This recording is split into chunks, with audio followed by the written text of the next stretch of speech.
আপনারা দেখছেন news UNI, দেখতে থাকুন, সঙ্গে থাকুন।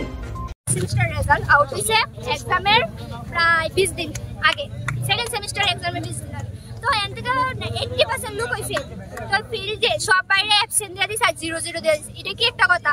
ধরলাম নয় যদি মেইন সাবজেক্ট এটাতে বেগাইতে পারে, বাকিটির ভিতরে কেমনে এমসিকিউর ভিতরে কেমনে বেগাই, তো আমরা করতে পারি তারা আর দিও দায়িত্ব যে এটা কেমনে বেগাইছে আমরা উত্তর দিত, আর তারা আমরা দিও বলি আমরা এবার পাস করে দিতে হইব। কারণ পাস করে দেব, কারণ আমরা 19 তারিখ এক্সাম, আমরা এক্সাম দিতে হইব। আমরা কিন্তু ওখানে আবার যাব ফার্স্ট সেমিস্টারে পড়তে, আমরা এক্সামে দিতে কি দেখা করছিল তোমরা? না, আমরা দেখা করতেছি না। ফার্স্ট সেমিস্টার এক্সাম লেজার না দিয়ে আমরা এডমিশন লয়ে লইছি সেকেন্ড সেমিস্টারে। তাহলে আমরা ইন্টারনাল এক্সাম দিছি আর অ্যাসাইনমেন্টও দিছি। তখন আমরা ফাইনাল এক্সাম ওই সামনে 19 তারিখ। এর আগে আমরা লেজার দিয়ে রাখছি ফার্স্ট সেমিস্টারে।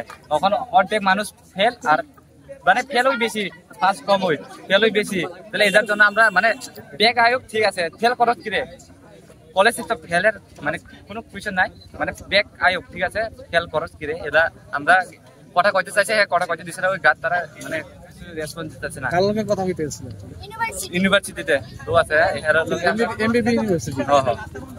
চ্যানেলটি দেখতে থাকুন জিও টিভি, ই বাবা এবং প্লে অন টিভিতে। সঙ্গে থাকুন, সঙ্গে আছি।